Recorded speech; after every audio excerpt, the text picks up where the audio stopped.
ఉమ్మడి కడప జిల్లాలో పులివెందుల ఒంటిమిట్ట జెడ్పీటీసీ ఉప ఎన్నికలకు అధికార యంత్రాంగం అన్ని ఏర్పాట్లు చేసింది. ఇవాళ ఉదయం 7 గంటల నుంచి సాయంత్రం 5 వరకు పోలింగ్ జరగనుంది. ఈ ఎన్నికలను టీడీపీ, వైసీపీ ప్రతిష్టాత్మకంగా తీసుకోవడంతో తీవ్ర ఉత్కంఠ రేగుతోంది. ముఖ్యంగా మాజీ సీఎం జగన్ సొంత ఇలాకా పులివెందుల జెడ్పీటీసీ ఉప ఎన్నిక వైసీపీకి చావో రేవుగా మారింది. ఇక్కడ టీడీపీ తరపున మాజీ ఎమ్మెల్సీ బీటెక్ రవి సతీమణి లతారెడ్డి పోటీ చేస్తుండగా వైసీపీ నుంచి హేమంత్ రెడ్డి బరిలో ఉన్నారు. పులివెందులలో 11 మంది బరిలో ఉండగా మొత్తం 10,600 మంది ఓటర్లు తమ ఓటు హక్కును వినియోగించుకోనున్నారు. 15 పోలింగ్ కేంద్రాల్లో 10 కేంద్రాలను అత్యంత సమస్యాత్మకంగా గుర్తించారు. 700 మంది పోలీసులతో బందోబస్తు ఏర్పాటు చేశారు. ఇక ఒంటిమిట్టలో టీడీపీ నుంచి అదలూరు ముద్దు కృష్ణారెడ్డి, వైసీపీ నుంచి ఇరగం రెడ్డి, సుబ్బారెడ్డి పోటీలో ఉన్నారు. ఇక్కడ కూడా 11 మంది బరిలో ఉండగా 24,600 మంది ఓటర్లు ఉన్నారు. ఇక 30 పోలింగ్ కేంద్రాల్లో 15 కేంద్రాలను సమస్యాత్మకంగా గుర్తించారు. ఇక పులివెందుల ఒంటిమిట్ట సరిహద్దు, జిల్లా సరిహద్దుల్లో ప్రత్యేక చెక్పోస్టులను ఏర్పాటు చేశారు. పులివెందుల్లో బందోబస్తును కర్నూలు రేంజ్ డీఐజీ కోయ ప్రవీణ్ పర్యవేక్షిస్తున్నారు. పోలింగ్ పూర్తయ్యే వరకు స్థానికేతరులు ఉండకూడదు అని పోలీసులు హెచ్చరించారు. ఆంధ్రప్రదేశ్తో పాటు పొరుగు రాష్ట్రాల సరుకును కూడా రవాణా చేసేందుకు లాజిస్టిక్స్ కార్పొరేషన్ ఏర్పాటు చేయాలని ముఖ్యమంత్రి చంద్రబాబు ఆదేశించారు. ఓడరేవులు, విమానాశ్రయాలు, అధిక రహదారులు, రైలు, అంతర్గత జల రవాణా మార్గాల ద్వారా చేపట్టే సరుకు రవాణాను ఈ కార్పొరేషన్ ద్వారా నిర్వహించాలని దిశానిర్దేశం చేశారు. అమరావతిలోని రాష్ట్ర సచివాలయంలో పరిశ్రమలు, మౌలిక సదుపాయాలపై ఆయన సమీక్ష జరిపారు. ఎయిర్పోర్టులు, పోర్టుల అభివృద్ధి, మారిటైమ్ పాలసీలో తీసుకురావాల్సిన మార్పులు, లాజిస్టిక్స్ కార్పొరేషన్ ఏర్పాటుపై చర్చించారు. రాష్ట్రంలో 20 పోర్టులు, మరిన్ని ఎయిర్పోర్టుల నిర్మాణాలకు ప్రణాళికలు సిద్ధం చేసుకుంటున్నామని సీఎం తెలిపారు. ప్రతి రేవు, విమానాశ్రయ సమీప ప్రాంతాలను ఆర్థిక కేంద్రాలుగా అభివృద్ధి చేయాలని అన్నారు సీఎం చంద్రబాబు. ఓడరేవులు, విమానాశ్రయాలకు అనుసంధానించేలా శాటిలైట్ టౌన్షిప్లను అభివృద్ధి చేయాలని చెప్పారు. దీనివల్ల కొత్తగా మరిన్ని ప్రాంతాలు అభివృద్ధి చెందుతాయి. తద్వారా సంపద సృష్టి జరుగుతుంది అన్నారు. ఈ తరహా సమీకృత అభివృద్ధి ఎక్కడెక్కడ చేయగలమో, ఏ విధంగా చేయగలమో బ్లూ ప్రింట్ సిద్ధం చేసుకోవాలి అని అధికారులకు సీఎం ఆదేశించారు. అదే సమయంలో సరుకు రవాణాపై ప్రత్యేక దృష్టి సారించాలి అన్నారు. రోడ్డు, రైలు, ఎయిర్ కార్గో, ఇన్లాండ్, మారిటైమ్ కార్గోలకు మన రాష్ట్రమే కేంద్రంగా ఉండాలి అన్నారు. కేంద్రం వద్ద నేషనల్ హైవేలకు, రైల్వే మార్గాలకు నిధుల కొరత లేదు అన్నారు. మనం ప్రణాళికలు సిద్ధం చేసుకుని ప్రతిపాదనలు పంపితే ఇవ్వడానికి కేంద్రం సిద్ధంగా ఉంది అన్నారు. దీన్ని మనం సద్వినియోగం చేసుకోవాలి అని ముఖ్యమంత్రి అధికారులకు దిశానిర్దేశం చేశారు. సీఎం చంద్రబాబు సారథ్యంలోని ఏపీ అభివృద్ధికి వేగంగా చర్యలు తీసుకుంటున్నారు.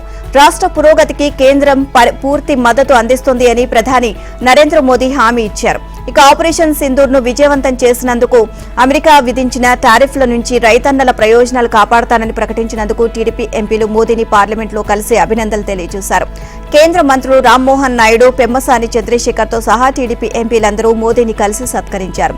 విజయనగరం ఎంపీ కలిశెట్టి అప్పలనాయుడును రామ్మోహన్ నాయుడు ప్రత్యేకంగా పరిచయం చేసినప్పుడు ఆయన తనకు బాగా తెలుసు అన్నారు. లోక్సభకు ఒక్కరోజు కూడా వదలకుండా హాజరవుతారు, ఎప్పుడూ కొత్త విషయాలను అన్వేషిస్తారు అని మోదీ అభినందించారు. ఎంపీని గాడ్ బ్లెస్ యూ అంటూ దీవించారు. ఇక కేంద్ర ప్రభుత్వంలోని వివిధ మంత్రిత్వ శాఖల నుంచి కేంద్ర నిధులు, పథకాలను గరిష్ట స్థాయిలో రాబట్టేందుకు ఇంపాక్ట్ అనే పద్ధతిని అనుసరిస్తున్నాము అని టీడీపీ ఎంపీలు ప్రధానికి వివరించారు. సీఎం చంద్రబాబు ఆధ్వర్యంలో అమలు చేస్తున్న ఈ కార్యక్రమం ద్వారా వివిధ మంత్రిత్వ శాఖల్లో 70% పైగా పథకాలను ఏపీలో అమలు చేయగలుగుతున్నామని తెలియజేశారు. సూపర్ 6 హామీల్లో మరో హామీ అమలుకు కూటమి ప్రభుత్వం సర్వం సిద్ధం చేసింది. రాష్ట్రంలోని మహిళలకు వచ్చే శుక్రవారం నుంచి ఆర్టీసీ బస్సులు ఉచిత ప్రయాణం అమలుకు పచ్చజెండా ఊపింది. ముఖ్యమంత్రి చంద్రబాబు చేతుల మీదుగా ఈ నెల 15న ప్రారంభించబోయే స్త్రీ శక్తి పథకం సమర్థవంతంగా అమలు చేసేందుకు ఏపీఎస్ఆర్టీసీ యాజమాన్యం కసరత్తు పూర్తి చేసింది. మొత్తం బస్సుల్లో 74% ఉన్న 5 రకాల బస్సుల్లో మహిళలు, యువతులు, థర్డ్ జెండర్లు రాష్ట్రంలో ఎక్కడి నుంచి ఎక్కడికైనా ఉచితంగా ప్రయాణించవచ్చు. Palle Velugu, ultra Palle Velugu, city ordinary, metro express బస్సుల్లో ఆధార్ కార్డు చూపించి కండక్టర్ జారీ చేసే జీరో ఫేర్ టికెట్తో ప్రయాణించవచ్చు. ఇక ఆర్టీసీలో మొత్తం 11,449 బస్సులు ఉండగా 8,458 బస్సుల్లో ఉచిత ప్రయాణానికి అనుమతిస్తుంది. ఇందుకోసం ప్రభుత్వంపై ప్రతి నెల 162 కోట్ల చొప్పున ఏడాదికి 1942 కోట్ల రూపాయల భారం పడుతుంది. ఈ ప్రయాణ ఖర్చు మొత్తాన్ని రాష్ట్ర ప్రభుత్వమే భరించి ఏపీఎస్ఆర్టీసీకి చెల్లిస్తుంది అని సోమవారం విడుదల చేసిన జీవోలో రవాణా శాఖ ముఖ్య కార్యదర్శి కాంతిలాల్ దండే పేర్కొన్నారు. అయితే ఎక్స్ప్రెస్ బస్సులు రాష్ట్ర పరిధి దాటి తెలంగాణ, కర్ణాటక, తమిళనాడు వైపు వెళ్లే వాటిలో సరిహద్దులు దాటాక ఉచిత ప్రయాణం వర్తించదు అని స్పష్టం చేశారు. ఏపీలో చలనచిత్ర పరిశ్రమ అభివృద్ధి కోసం త్వరలో నూతన ఫిల్మ్ పాలసీని తెస్తున్నామని పర్యాటక సినిమాటోగ్రఫీ శాఖ మంత్రి కందుల దుర్గేష్ చెప్పారు. ఈ ఏడాది నంది అవార్డులు ఇస్తామని ప్రకటించారు. అమరావతి సచివాలయంలో పలువురు తెలుగు సినీ నిర్మాతలు ఆయనతో భేటీ అయ్యారు. సినిమా రంగ సమస్యలపై రూపొందించిన డాక్యుమెంట్ను మంత్రికి అందజేశారు. సినీ పరిశ్రమకు సంబంధించిన 24 విభాగాల అభివృద్ధిపై చర్చించేందుకు CM Chandrababu deputy CM Pawan కళ్యాణ్తో సమావేశం ఏర్పాటు చేయాలని కోరారు. వారిద్దరి అపాయింట్మెంట్లు ఇప్పించాలని కోరుతూ Telugu film chamber of commerce అధ్యక్షుడు భరత్ భూషణ్, గౌరవ కార్యదర్శి దామోదర ప్రసాద్ మంత్రికి విజ్ఞాపన అందజేశారు. ఇక ఏపీలో సినిమా షూటింగ్లు, కొత్త సినిమాల విడుదల, నూతన ఫిలిం పాలసీ తదితర అంశాలపై నిర్మాతలతో మంత్రి చర్చించారు. సెప్టెంబర్ మొదటి పక్షంలో సీఎం, డిప్యూటీ సీఎంతో సమావేశం ఏర్పాటు చేయిస్తానని మంత్రి హామీ ఇచ్చారు. రాష్ట్ర ప్రభుత్వం నుంచి ఎలాంటి సహకారం కావాలో, చిత్ర పరిశ్రమ అభివృద్ధికి తీసుకోవాల్సిన చర్యలపై సమగ్రంగా అధ్యయనం చేసి సరైన ప్రతిపాదనలతో రావాలని నిర్మాతలకు సూచించారు. అనంతరం మంత్రి దుర్గేష్ మీడియాతో మాట్లాడుతూ తెలుగు సినీ పరిశ్రమ అభివృద్ధికి కూటమి ప్రభుత్వం కట్టుబడి ఉంది అన్నారు. రాష్ట్రంలో స్టూడియోల నిర్మాణం, డబ్బింగ్, రికార్డింగ్, థియేటర్లు, ఇతర మౌలిక సదుపాయాల కల్పనకు సహకారం అందిస్తామని చెప్పారు. త్వరలో సినీ రంగ భాగస్వాములతో భేటీ అయ్యి తగిన నిర్ణయం తీసుకుంటామని అన్నారు. జగన్ హయాంలో జరిగిన 3,500 కోట్ల మద్యం స్కామ్పై ఇప్పటికే ఒక ఛార్జ్షీట్ దాఖలు చేసిన సెట్ దానికి అనుబంధంగా సోమవారం మరో ఛార్జ్షీట్ను కోర్టుకు సమర్పించింది. ఇందులో 3 నిందితుల పాత్రను వివరించినట్లు తెలిసింది. మాజీ సీఎం కార్యదర్శి ధనుంజయ రెడ్డి, జగన్ ఓఎస్డీ కృష్ణమోహన్ రెడ్డి, భారతీ సిమెంట్ శాశ్వత డైరెక్టర్ బాలాజీ గోవిందప్ప ఈ 3 ముడుపులు భారీగా తీసుకుని బినామీలు, కుటుంబ సభ్యుల పేర్లతో స్థిరాస్తులు కొనుగోలు చేసినట్లు స్పష్టంగా పేర్కొన్నట్లు సమాచారం. 2023 నవంబర్ 2న సమావేశమై ఐపీఎస్ అధికారి పిఎస్ఆర్ ఆంజనేయులు సూచన, సిఫార్సు మేరకు ధ్వంసం చేసినట్లు కోర్టుకు తెలిపినట్లు తెలిసిందే. విశ్వసనీయ వర్గాల సమాచారం ప్రకారం లిక్కర్ స్కామ్ కేసులో kingpin Raj Kasireddy, Satyaprasad, PSR Anjaneyulu, Vasudevareddy, Dhanunjaya Reddy, Krishnamohan Reddy పలుమార్లు సచివాలయంలో తాడేపల్లిలో సమావేశమైనట్లు ఆయా లొకేషన్లను సిట్ సాంకేతిక ఆధారాలతో గుర్తించింది. ఆ వివరాలను ఛార్జ్షీట్లో పొందుపరిచింది. లిక్కర్ కుంభకోణంతో సంబంధం ఉన్న వ్యక్తులతో పిఎస్ఆర్ ఆంజనేయులు 65 సార్లు మాట్లాడినట్లు నిరూపించే కాల్ డేటాను సేకరించింది. నిందితుల నెంబర్లు, మాట్లాడిన సమయం, తేదీతో సహా వివరించింది. Deepika bar and restaurant cell tower పరిధిలో వీరందరి నెంబర్లను ట్రేస్ చేసింది. అక్కడ పలుమార్లు గంటల కొద్దీ లంచ్ నుంచి డిన్నర్ దాకా సమావేశమైనట్లు కోర్టుకు ఆధారాలు అందజేసింది. వీరి మధ్య నడిచిన ఫోన్ కాల్స్ తో పాటు వాట్సాప్ సందేశాలు, ఇతర రికార్డులు సమర్పించింది. ఇక రజిత్ భార్గవ, వివేక్ యాదవ్ తో పాటు ఓఎస్డీ నాగేశ్వరరావు, వాసుదేవరెడ్డి 2024 ఫిబ్రవరి 20న సచివాలయంలో సమావేశమయ్యారు. లిక్కర్ వ్యవహారానికి సంబంధించి ఎటువంటి ఆధారాలు ఉంచొద్దు అని ఆ సమావేశంలో పిఎస్ఆర్ ఆంజనేయులు వారిని అప్రమత్తం చేశారు. అడ్డగోలుగా ఓఎఫ్ఎస్ నిబంధనలు ఉల్లంఘించిన వారిపై చర్యలకు రజత్ భార్గవ్ మెమోలు ఇవ్వగా బాధ్యులపై చర్యలు తీసుకోవద్దంటూ ధనుంజయ రెడ్డి, కృష్ణమోహన్ రెడ్డి ఒత్తిడి చేసినట్లు సిట్ వివరించింది. జగన్తో నిరంతరం ఉండే ధనుంజయ రెడ్డి, కృష్ణమోహన్ రెడ్డితో పాటు భారతీ సిమెంట్స్ లో శాశ్వత డైరెక్టర్ జగన్ భార్య భారతికి నమ్మిన బంటు బాలాజీ గోవిందప్ప లిక్కర్ ముడుపులో సొమ్ముతో భారీగా ఆస్తులు కూడబెట్టారు అంటూ అందులో తాము గుర్తించిన కొన్నిటిని సిట్ వివరించింది. జేబులో డబ్బులే కాదు, ఒంట్లోని రక్త మాంసాలను పీల్చేశారు. ప్రభుత్వ దుకాణాల్లో మద్యం పేరుతో మెల్లగా ప్రాణాలను తోడేసే విషయాన్ని విక్రయించారు. ఒకవైపు మాయదారి బటన్ నొక్కుతూ మరోవైపు కిడ్నీ కాలేయాలను గుల్ల చేశారు.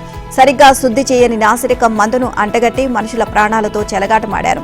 జగన్ హయాంలో జరిగిన మద్యం స్కామ్లో ఆర్థిక నేరం ఒకటే కనిపిస్తోంది. ఆ లెక్కలు సిట్ తవ్వి తీస్తోంది. వైసీపీ హయాంలో ఊరు పేరు లేని నాసిరకం బ్రాండ్లు విచ్చలవిడిగా అమ్మారు. పాపులర్ బ్రాండ్లను రాష్ట్రం నుంచి తరిమేసి ప్రభుత్వం మద్యం షాపుల ద్వారా జే బ్రాండ్లను అధిక ధరలకు బలవంతంగా అమ్మించారు. ఫలితంగా పేదలు ఇల్లు, ఒళ్లు 2 గుల్ల చేసుకున్నారు. అనారోగ్య సమస్యలతో ఎందరో ఆసుపత్రుల పాలయ్యారు. 5 పదులు కూడా దాటగానే మరణించారు. ఇక గత 5 ఏళ్లలో కాలేయం, నరాలు, కిడ్నీ వ్యాధులు రెట్టింపయ్యాయి. వేలాది కుటుంబాలు ఆర్థికంగా, అనారోగ్యపరంగా చితికిపోయాయి. ఇక అందులోనూ కుటుంబ బాధ్యత మోసే మధ్య వయస్కులే ఎక్కువ మంది ఈ వ్యాధుల బారిన పడ్డారు. దీంతో ఆయా కుటుంబాలు చిన్నాభిన్నమయ్యాయి. ఇక మద్యం తయారీలో ఉపయోగించిన ఎక్స్ట్రా న్యూట్రల్ ఆల్కహాల్ నాసిరకంగా ఉండడమే వినియోగదారులు రోగాల బారిన పడడానికి ప్రధాన కారణం. దీర్ఘకాలం నుంచి మార్కెట్లో ఉన్న అంతర్జాతీయ, జాతీయ పాపులర్ బ్రాండ్లు నాణ్యత విషయంలో రాజీ పడవు. ఎందుకంటే ఆ బ్రాండ్లు క్రెడిబిలిటీ ఆధారంగా మద్యం వ్యాపారంలో ఉన్నాయి. కానీ వైసీపీ హయాంలో తీసుకొచ్చిన జే బ్రాండ్లు ఇవేం పట్టించుకోలేదు. తక్కువ ఖర్చుతో ఎక్కువ సొమ్ము రాబట్టుకోవాలి అనే కక్కుర్తితో నాణ్యతను పూర్తిగా మర్చిపోయాయి. జే బ్రాండ్లలో ఈఎన్ఏ స్థాయి వరకు శుద్ధి చేయని స్పిరిట్తోనే మద్యం తయారు చేశారు. దానివల్ల ఆ స్పిరిట్లో మలినాలు, ఇతర ప్రమాదకర పదార్థాలు మిగిలిపోయి తగిన వారి ఆరోగ్యంపై తీవ్ర ప్రభావం చూపింది. ఇదే విషయాన్ని అప్పట్లో చెన్నైలోని ఎస్జీఎస్ ల్యాబ్ ధృవీకరించింది. కానీ అధికార బలంతో ఆ నివేదికను అప్పట్లో తొక్కిపెట్టి ప్రజల ప్రాణాలతో చెలగాటమాడారు. మెగా డిఎస్సి 2025 పరీక్షల తుది మార్కులను పాఠశాల విద్యాశాఖ సోమవారం రాత్రి విడుదల చేసింది. డిఎస్సి పరీక్ష నార్మలైజేషన్ మార్కులు, టెట్ వెయిటేజీ మార్కులు కలిపి ప్రకటించింది. అభ్యర్థులు ఏపీడీఎస్సీ వెబ్సైట్లో లాగిన్ అయి మార్కులను చూసుకోవచ్చని పేర్కొంది. టెట్ మార్కులపై ఎవరైనా అభ్యర్థులకు అభ్యంతరాలు ఉంటే అక్కడే తమ వాస్తవ మార్కులను అప్డేట్ చేసుకునేందుకు కూడా అవకాశం కల్పించింది. అభ్యర్థులు తెలియజేసిన వివరాలను డేటాబేస్తో మరోసారి పరిశీలించి పొరపాటు జరిగి ఉంటే టెట్ మార్కులను సవరించి దాచి ఆధారంగా తుది మార్కులు మళ్లీ ఇస్తారు. టెట్ మార్కులను అప్డేట్ చేసుకునే 2 రోజులు అవకాశం ఉంటుందని డీఎస్సీ కన్వీనర్ ఎంవి కృష్ణారెడ్డి తెలియజేశారు. ఇక ఈ డీఎస్సీలో ఫైనల్ కీలోనూ అనేక పొరపాట్లు వచ్చాయి. సాధారణంగా ప్రథమ కీలో పొరపాట్లు ఉంటే అభ్యంతరాల ఆధారంగా మార్పులు చేస్తారు. కానీ ఈసారి తుది కీలోనూ పలు ప్రశ్నలకు సమాధానాలు తప్పుగా వచ్చాయి. వాటిపైన అభ్యంతరాలు స్వీకరించి సవరించిన తుది కీ విడుదల చేశారు. వాటి ఆధారంగా ఇప్పుడు తుది మార్కులు వెల్లడించారు. టెట్ మార్కులపై అభ్యంతరాలను పరిశీలించిన అనంతరం సవరించిన తుది మార్కులను విడుదల చేయనున్నారు. ఆ తర్వాత జిల్లాల వారీగా జాబితాలు ప్రకటిస్తారు. ఇక ఆయా జిల్లాల్లో పోస్టులు, రిజర్వేషన్ల ప్రకారం ఉద్యోగాలకు ఎంపికైన అభ్యర్థులను ప్రకటిస్తారు. అయితే ఇవి మార్కులు మాత్రమేనని, వీటి ఆధారంగా ఎవరికి ఉద్యోగాలు వస్తాయి అనేది చెప్పలేమని అధికారులు తెలియజేశారు. ఇక సీఎం రేవంత్ రెడ్డి ఇవాళ ఉదయం 11 గంటలకు అటవీ శాఖ మంత్రి అధికారులతో సమావేశం కానున్నారు. అటవీ ప్రాంతాల్లో రోడ్ల నిర్మాణం, అనుమతుల అడ్డంకులపై చర్చించనున్నారు. ఇక మధ్యాహ్నం తర్వాత జిల్లా కలెక్టర్లతో CM Revanth Reddy video conference నిర్వహించనున్నారు. వర్షాల నేపథ్యంలో అధికారులకు అప్రమత్తం చేయనున్నారు. స్థానిక సంస్థల ఎన్నికల్లో బీసీలకు 42% రిజర్వేషన్ల అమలుపై టీపీసీసీ రాజకీయ వ్యవహారాల కమిటీ సమావేశంలో చర్చించి నిర్ణయం తీసుకోనున్నారు. మెజారిటీ సభ్యుల అభిప్రాయం మేరకు రిజర్వేషన్లపై ముందుకు వెళ్లాలని సీఎం రేవంత్ రెడ్డి టీపీసీసీ అధ్యక్షుడు మహేష్ కుమార్ గౌడ్ నిర్ణయించారు. ఈ నెల 16 లేదా 17న పీఏసీ సమావేశాన్ని నిర్వహించాలని భావిస్తున్నారు. మహేష్ గౌడ్ నిన్న ముఖ్యమంత్రి రేవంత్ రెడ్డిని ఆయన నివాసంలో కలిశారు. స్థానిక ఎన్నికలు, నామినేటెడ్ పదవులు, ఇతర అంశాలపై చర్చించారు. స్థానిక ఎన్నికల నిర్వహణకు కోర్టు ఇచ్చిన గడువు ముందుకొస్తున్న నేపథ్యంలో ఎలా ముందుకు వెళ్లాలి అన్న దానిపై సమాలోచనలు జరిపారు. మరోవైపు పీఏసీ సమావేశం తర్వాతే స్థానిక ఎన్నికల నిర్వహణపై స్పష్టత రానుంది. పార్టీ పరంగా బీసీలకు 42 రిజర్వేషన్లు కల్పించింది. ఇక ముందుకు వెళ్లాలి అని పీఏసీలో నిర్ణయం తీసుకుంటే సెప్టెంబర్ 10 తర్వాత స్థానిక ఎన్నికలు ఉండొచ్చు అని పార్టీ వర్గాలు తెలియజేశాయి. ఈలోపు ప్రభుత్వం రిజర్వేషన్లను ఖరారు చేసి రాష్ట్ర ఎన్నికల సంఘానికి సమర్పించాల్సి ఉంటుంది. ఇక పెండింగ్ లో ఉన్న నామినేటెడ్ పదవులను భర్తీ చేయాలని సీఎం రేవంత్ మహేష్ గౌడ్ నిర్ణయించినట్లు తెలిసింది. ఇక జిల్లా, లోక్సభ నియోజకవర్గ స్థాయి పరిశీలకులు నామినేటెడ్ పదవుల భర్తీకి సంబంధించి నియోజకవర్గానికి 2 పేర్లతో ఇచ్చిన ప్రతిపాదనలు సీఎం వద్ద పెండింగ్ లో ఉన్నాయి. ఇక గెలిపే ప్రాతిపదికన సర్వేల ఆధారంగా జూబ్లీహిల్స్ ఉప ఎన్నికల్లో కాంగ్రెస్ అభ్యర్థిని నిర్ణయించనున్నారు. ఇక కాంగ్రెస్ ప్రభుత్వానికి ఎంతో కీలకమైన ఈ ఉప ఎన్నికల్లో అభ్యర్థిపై ఎలాంటి ఒత్తిడికి తావు లేకుండా సర్వేల ఆధారంగానే నిర్ణయానికి రావాలి అని అనుకున్నారు. ఈ సందర్భంగా నియోజకవర్గంలో పార్టీల వారీగా జరిగిన సర్వేలను పరిశీలించారు. బీసీ రిజర్వేషన్ల అంశంపై బీఆర్ఎస్ కూడా కార్యాచరణ సిద్ధం చేస్తుంది. బీసీలకు 42% రిజర్వేషన్ల విషయంపై బీఆర్ఎస్ వర్కింగ్ ప్రెసిడెంట్ కేటీఆర్, మాజీ మంత్రి హరీష్ రావు, మాజీ ఎంపీ బోయినపల్లి వినోద్ కుమార్ తో పార్టీ అధినేత కేసీఆర్ భేటీ అయ్యారు. సిద్దిపేట జిల్లా మర్కూక్ మండలం ఎరవల్లిలోని ఫామ్ హౌస్ లో జరిగిన సమావేశంలో బీసీ రిజర్వేషన్ల కార్యాచరణపై చర్చించారు. బీసీలకు 42% రిజర్వేషన్ల విషయమై ఈ నెల 14న కరీంనగర్లో నిర్వహించి తలపెట్టిన బహిరంగ సభను విజయవంతం చేయడంపై దృష్టి సారించాలని నేతలకు దిశానిర్దేశం చేశారు. ఈ విషయంలో అవసరమైతే రాష్ట్రపతి అపాయింట్మెంట్ తీసుకోవాలని నిర్ణయించినట్లు సమాచారం. ఇక బీసీ రిజర్వేషన్ల అంశాన్ని తీవ్రంగా పరిగణించాలని, బీసీలను కాంగ్రెస్ పార్టీ మోసం చేస్తున్న విషయాన్ని ప్రజల్లోకి తీసుకువెళ్లాలని కేటీఆర్ హరీష్ రావులను ఆదేశించినట్లు తెలిపారు. కాళేశ్వరంపై జస్టిస్ ఘోష్ కమిషన్ ఇచ్చిన నివేదిక విషయంలోనూ కాంగ్రెస్ పార్టీని ఎండగట్టాలని, మనకచర్లపై ప్రభుత్వం నిర్లక్ష్యం వైఖరిని ప్రజలకు తెలియజేయాలని, అవసరమైతే ఈ 2 అంశాలపై సుప్రీంకోర్టుకు వెళ్లే అంశంను పరిశీలించాలి అని కేసీఆర్ చెప్పినట్లు సమాచారం. బీఆర్ఎస్ అధినేత కేసీఆర్ జ్వరంతో బాధపడుతున్నట్లు తెలిసిందే. నెల రోజుల క్రితం యశోద ఆసుపత్రుల్లో పాటు ఏఐజీలో చికిత్స పొందిన ఆయనకు తాజాగా మళ్లీ జ్వరం వచ్చినట్లు సమాచారం. ఈ క్రమంలో మరోసారి ఆసుపత్రిలో చేరి చికిత్స తీసుకున్నట్లు తెలిసిందే. అక్కడి నుంచి కేసీఆర్ కరీంనగర్ బీసీ సభకు వెళ్లే అవకాశం ఉంది అని తెలుస్తుంది. ఈ నేపథ్యంలో బీసీ సభ ఏర్పాట్లపై ఎంపీ వినోద్ కు పలు సూచనలు చేసినట్లు తెలిసిందే. ముఖ్యమంత్రి రేవంత్ రెడ్డిపై దాఖలు చేసిన ఓ కేసులో తెలంగాణ హైకోర్టు న్యాయమూర్తిపై అవమానకర వ్యాఖ్యలు చేసిన పిటిషనర్, ఆయన తరపు న్యాయవాదులు బేషరతుగా క్షమాపణలు చెప్పాలని సుప్రీంకోర్టు ఆదేశించింది. సుప్రీంకోర్టుకు మాత్రమే కాకుండా వారు ఆరోపణలు చేసిన తెలంగాణ హైకోర్టు న్యాయమూర్తి జస్టిస్ మౌసుమి భట్టాచార్యకు కూడా వారంలోగా బేషరతుగా క్షమాపణ చెప్పాలని నిర్దేశించారు. దాన్ని ఆమోదించాలా లేదా అనేది పూర్తిగా ఆమె విచక్షణకే వదిలేస్తున్నాము అని సుప్రీంకోర్టు ప్రధాన న్యాయమూర్తి justice BR Gavai, justice K Vinod Chandran, justice Atul చందూర్కర్తో కూడిన ధర్మాసనం వ్యాఖ్యానించింది. రేవంత్ రెడ్డి ఆయన సోదరుడు 2016లో గచ్చిబౌలిలోని తన హౌసింగ్ సొసైటీలో ప్రవేశించి నిర్మాణాలను ధ్వంసం చేశారంటూ పెద్దిరాజు అనే వ్యక్తి ఎస్సీ అత్యాచార నిరోధక చట్టం కింద కేసు పెట్టారు. ఈ కేసు చాలా కాలం రంగారెడ్డి జిల్లా ప్రత్యేక సెషన్ జడ్జి ముందు పెండింగ్ లో ఉంది. అయితే ఇది రాజకీయ ప్రేరేపితమని దీన్ని కొట్టివేయాలి అంటూ రేవంత్ రెడ్డి హైకోర్టును ఆశ్రయించారు. ఘటన జరిగినప్పుడు రేవంత్ రెడ్డి ఘటనా స్థలంలో ఉన్నారని నిరూపించడంలో ప్రాసిక్యూషన్ విఫలమైందని పేర్కొంటూ గత జూలై 17న హైకోర్టు న్యాయమూర్తి జస్టిస్ మౌసుమి భట్టాచార్య కేసును కొట్టివేశారు. అయితే అంతకంటే ముందే పిటిషనర్ సుప్రీంకోర్టును ఆశ్రయించారు. ఈ పిటిషన్ సోమవారం చీఫ్ జస్టిస్ బిఆర్ గవాయ్ నేతృత్వంలో ధర్మాసనం ముందుకు వచ్చింది. పిటిషన్పై మండిపడిన ధర్మాసనం హైకోర్టు న్యాయమూర్తిపై అవమానకర వ్యాఖ్యలు చేసినందుకు వెంటనే బేషరతుగా క్షమాపణ చెప్పాలి అని ఆదేశించింది.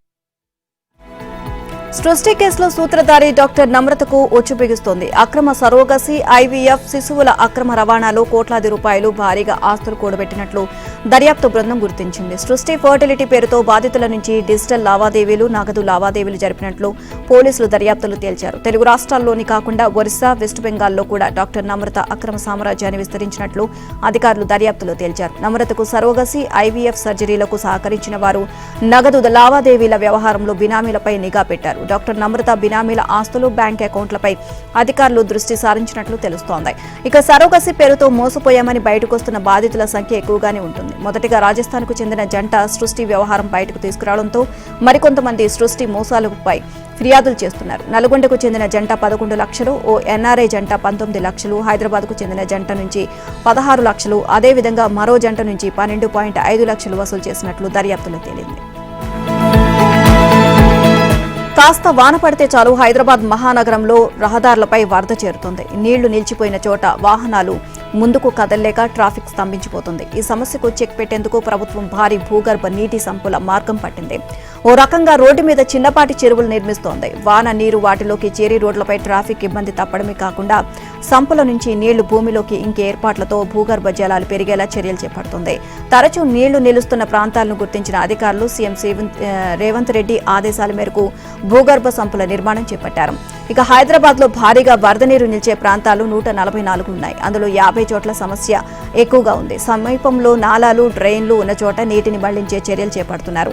నాలాలు, చెరువులు లేని చోట భూగర్భంలోకి వరద చేరేలా సంపులు నిర్మిస్తున్నారు. మొదటి విడతగా 23 ప్రాంతాల్లో సంపుల నిర్మాణం చేపట్టాలని భావించారు. 13.99 కోట్లతో 11 చోట్ల పనులు ప్రారంభించారు. 10 చోట్ల నిర్మాణం పూర్తి కాగా మరో చోట తుది దశలో ఉన్నాయి. ఇక మిగతా 12 ప్రాంతాల్లో స్థలం అనువుగా లేకపోవడం, భూగర్భంలో తాగునీరు, డ్రైనేజీ పైప్ లైన్లు, కేబుళ్లు ఉండడంతో సంపుల నిర్మాణం సాధ్యం కాదని తేల్చారు. రోడ్లపై వరద నీరు నిలవకుండా భూగర్భ సంపుల నిర్మాణానికి అనువుగా ఉన్న ప్రాంతాలను గుర్తించాలని జీహెచ్ఎంసీ కమిషనర్ తాజాగా ఆదేశాలు జారీ చేశారు. భూగర్భ సంపుల నిర్మాణం బహుళ ప్రయోజనకరంగా నిలుస్తోంది. రోడ్లపై నీరు సంపుల్లోకి వెళ్లిపోవడం వల్ల ట్రాఫిక్ సమస్య ఉండదు. ఇక మరోవైపు సంపుల్లో నిలిచే నీరు ఇంకిపోయి భూగర్భ జలాలు పెరిగేందుకు దోహదపడుతుంది. కనీసం 2.65 లక్షల లీటర్ల నుంచి 10.4 లక్షల లీటర్ల నీళ్లు పట్టేలా ఈ సంపులు నిర్మిస్తున్నారు. 15 నుంచి 20 అడుగుల లోతుతో అందుబాటులో ఉన్న స్థలాన్ని బట్టి విస్తీర్ణం ఉంటుంది. ఇవాళ కోస్తా రాయలసీమలో అనేక చోట్ల వర్షాలు, అక్కడక్కడ భారీ వర్షాలు కురుస్తాయని వాతావరణ శాఖ తెలియజేస్తుంది. బుధవారం ఉత్తర కోస్తా, దక్షిణ ఒడిశాకు ఆనుకుని అల్పపీడనం ఏర్పడనుందని, ఆ తర్వాత 2 రోజుల్లో వాయుగుండంగా బలపడే అవకాశం ఉందని ఐఎండీ అంచనా వేస్తుంది. దీని ప్రభావంతో ఈ నెల 16వ తేదీ వరకు కోస్తా రాయలసీమలో అనేక చోట్ల వర్షాలు కురుస్తాయని తెలిపింది. 13 నుంచి 15వ తేదీ వరకు కోస్తాలో మత్స్యకారులు చేపల వేటకు వెళ్లరాదు అని హెచ్చరించింది. ఉత్తర కోస్తా, దానికి ఆనుకొని తెలంగాణ పరిసరాల్లో సోమవారం ఉపరితల ఆవర్తనం ఏర్పడింది. వాతావరణ అనిశ్చితితో సముద్రం నుంచి తేమ గాలులు కోస్తాపైకి వీచాయి. ఇక వీటి ప్రభావంతో కోస్తా రాయలసీమలో అనేక చోట్ల పిడుగులు, ఎదురుగాలులతో వర్షాలు కురిశాయి. ఇక అక్కడక్కడ భారీ వర్షాలు పడ్డాయి. ఉమ్మడి కర్నూలు జిల్లాలో ఆదివారం అర్ధరాత్రి నుంచి ఎడతెరిపి లేని వానకు వాగులు, వంకలు ఉధృతంగా ప్రవహిస్తూ ఉండడంతో రాకపోకలు స్తంభించాయి.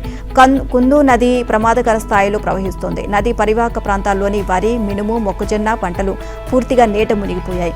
ఇక కుందు నది వంతెనలపై నీరు ఉధృతంగా ప్రవహిస్తూ ఉండడంతో పలు గ్రామాల మధ్య రాకపోకలు నిలిచిపోయాయి. ఆదాయ పన్ను చట్టం మరింత సులభతరం కానుంది. ఇందుకోసం ఆదాయ పన్ను బిల్లు 2025 పేరుతో కేంద్ర ఆర్థిక మంత్రి నిర్మలా సీతారామన్ ప్రవేశపెట్టిన బిల్లును లోక్సభ నిన్న మూజువాణి ఓటుతో ఆమోదించింది. పన్ను చెల్లింపుదారులందరికీ సులభంగా అర్థమయ్యేలా ఈ బిల్లును రూపొందించినట్లు ప్రభుత్వం వెల్లడించింది. రాజ్యసభ ఆమోదం తర్వాత రాష్ట్రపతి ఆమోద ముద్ర వేస్తే వచ్చే ఏడాది ఏప్రిల్ 1 నుంచి ఈ బిల్లు ఆదాయ పన్ను చట్టం 2025 పేరుతో అమల్లోకి రానుంది. ఇక కొత్త ఐటీ చట్టంలోని ఆలస్యంగా ఐటీ రిటర్నులు దాఖలు చేసే వారికి రీఫండ్స్ రద్దు చేస్తారు అనే ప్రచారం జరిగింది. అయితే అలాంటిదేమీ లేకుండా ఆలస్యంగా రిటర్నులు ఫైల్ చేసే వారికి రీఫండ్స్ ను అనుమతించబోము అన్నారు. ఇక అనారోగ్యము, సాంకేతిక సమస్యలతో సకాలంలో ఐటీ రిటర్నులు ఫైల్ చేయలేని వారికి ఇది పెద్ద ఊరట కానుంది. ఇక డిటిఎస్ చెల్లింపుదారులకు కొత్త ఐటీ చట్టం ఊరట కల్పించనుంది. ఈ వివరాలు ఆలస్యంగా ఫైల్ చేసిన జరిమానాలు ఉండవు. అలాగే డిటిఎస్ చెల్లింపు భారం లేని పన్ను చెల్లింపుదారులు ముందుగానే నిల్ డిటిఎస్ సర్టిఫికేట్ పొందేందుకు అవకాశం లభించనుంది. ప్రస్తుతం ఉద్యోగులకు కమ్యూటేట్ పెన్షన్పై పన్ను మినహాయింపు సదుపాయం ఉంది. ఇప్పుడు ఈ ప్రయోజనాన్ని ఉద్యోగేతరులకు విస్తరించబోతున్నారు.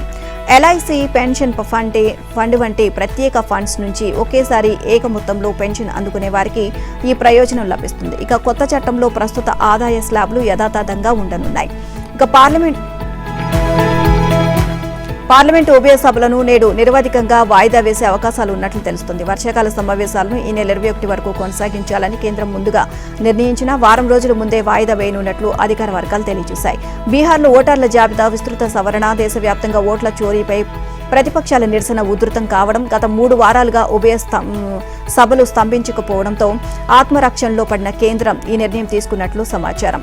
ఇక నిన్న ఉభయ సభల్లో ప్రతిపక్ష సభ్యులు గందరగోళం సృష్టించి ఎన్నికల కమిషన్ కార్యాలయానికి ప్రదర్శనగా వెళ్లడంతో కీలకమైన బిల్లులను ఎన్డీఏ భాగస్వామ్యం పార్టీల మద్దతుతో ఆమోదించాలని ప్రభుత్వం నిర్ణయించింది. అత్యంత కీలకమైన జాతీయ క్రీడా పాలనా బిల్లు, జాతీయ యాంటీ డోపింగ్ బిల్లు, ఆదాయ పన్ను బిల్లు వంటి వాటిని లోక్సభ ఆమోదించింది. మరోవైపు రాజ్యసభలో మర్చెంట్ షిప్పింగ్ బిల్లు, గోవాలో అసెంబ్లీ నియోజకవర్గాల్లో ఎస్టీ ప్రాతినిధ్యాన్ని సవరించే బిల్లును ఆమోదించింది. పార్లమెంట్లో తన సహచరుల కోసం నిర్మించిన నివాస సముదాయాన్ని ప్రారంభించే అదృష్టం తనకు లభించిందని ప్రధాని నరేంద్ర మోదీ అన్నారు. ఎంపీల కోసం కొత్తగా నిర్మించిన 184 ఇళ్లను ప్రధాని ప్రారంభించారు. ఢిల్లీలోని బాబా ఖరాక్ సింగ్ మార్గంలో వీటిని నిర్మించారు. మొత్తం 4 టవర్స్లో ఈ ఇళ్ల నిర్మాణం జరిగింది. 4 టవర్లకు కృష్ణా, గోదావరి, కోసి, హుగ్లీ నదుల పేర్లు పెట్టారు. ఇళ్ల ప్రారంభోత్సవ కార్యక్రమంలో భాగంగా ప్రధాని క్వార్టర్స్ పరిసర ప్రాంతాల్లో ఓ సింధూర మొక్కను నాటారు. ఇళ్ల నిర్మాణంలో కీలక పాత్ర పోషించిన కూలీలతో ఆయన ముచ్చటించారు. ఎన్నికల కమిషన్ తీరును నిరసిస్తూ ఢిల్లీలో ప్రతిపక్ష పార్టీలు, ఎంపీలు కదం తొక్కారు. బీహార్లో ఓటర్ల జాబితా విస్తృత సవరణల పేరుతో భారీగా ఓట్లను తొలగిస్తున్నారు అని, దేశవ్యాప్తంగా ఓట్ల చోరీ జరుగుతోంది అని ఆరోపిస్తూ సోమవారం నిరసన చేపట్టారు. పార్లమెంటు భవనం నుంచి ఈసీ కార్యాలయం వరకు ఎంపీలు ప్రదర్శన చేపట్టగా వారిని ఢిల్లీ పోలీసులు మార్గమధ్యంలోనే అడ్డుకుని నిర్బంధించారు. ఈ క్రమంలో పోలీసులు, ఎంపీల మధ్య వాగ్వాదం చోటు చేసుకుంది. కొందరు నేతలు బారికేడ్లు ఎక్కి ముందుకు వెళ్లే ప్రయత్నం చేయడం, పోలీసులు వారిని అదుపులోకి తీసుకోవడంతో ఉద్రిక్తత నెలకొంది. ఎంపీల శాంతియుత నిరసనను అడ్డుకోవడం ప్రజాస్వామ్యాన్ని ఖూనీ చేయడమేనని పలువురు నేతలు మండిపడ్డారు. నిన్న ఉదయం పార్లమెంట్ సమావేశం కాగానే స్పెషల్ ఇంటెన్స్ రివిజన్ను రద్దు చేయాలి అని, ఓట్లు చోరీని నిలిపివేయాలని నినాదాలు చేస్తూ ప్రతిపక్ష సభ్యులు ఉభయ సభలను స్తంభింపజేశారు. దీంతో సభలు వాయిదా పడ్డాయి. అనంతరం ఉభయ సభలకు దాదాపు 300 మంది ఇండియా కూటమి ఎంపీలు అక్కడి నుంచి ఎన్నికల కమిషన్ కార్యాలయానికి ప్రదర్శనకు బయలుదేరారు.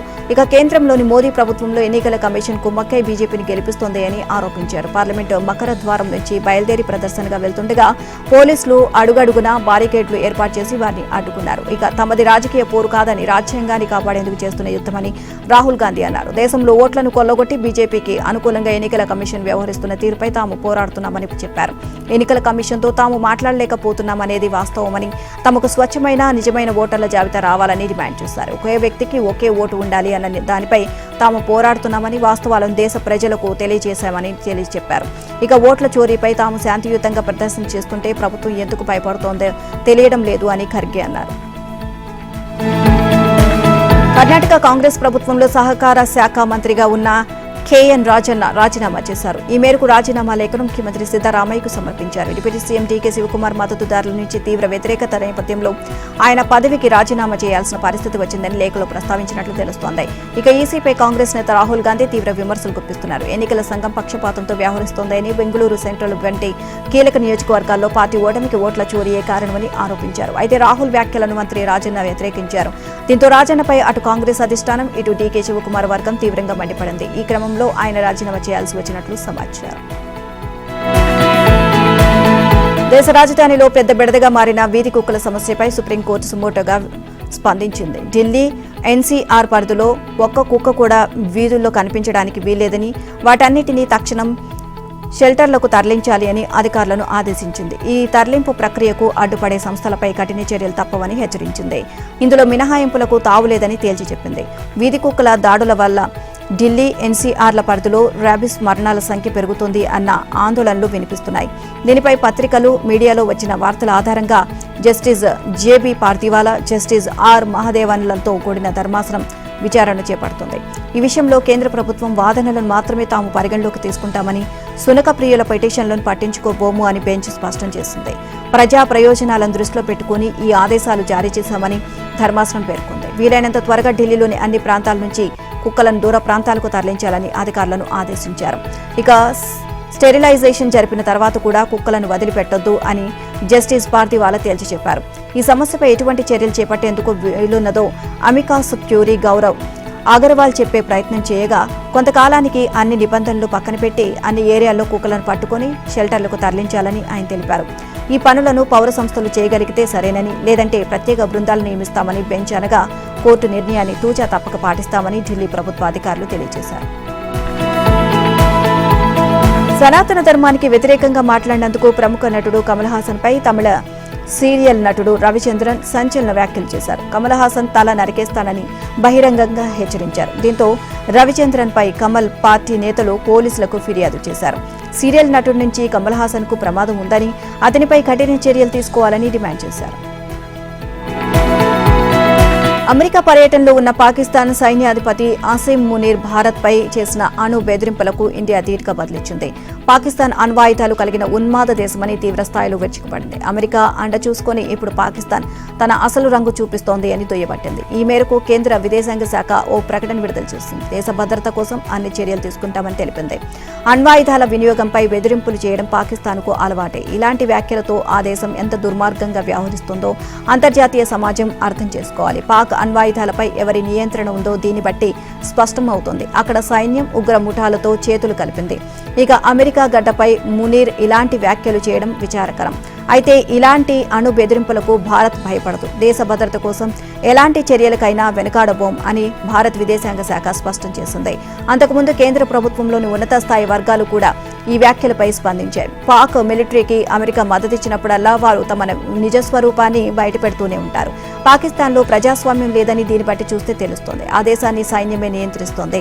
పాక్ వద్ద ఉన్న అణ్వాయుధాలు ఉగ్రవాదుల చేతుల్లోకి వెళ్లే ప్రమాదం ఉంది. అదే జరిగితే ఈ ప్రాంతంతో పాటు ప్రపంచం మొత్తాన్ని ముప్పు ఎదురైనట్లే అని భారత ప్రభుత్వ వర్గాలు తెలియజేశాయి.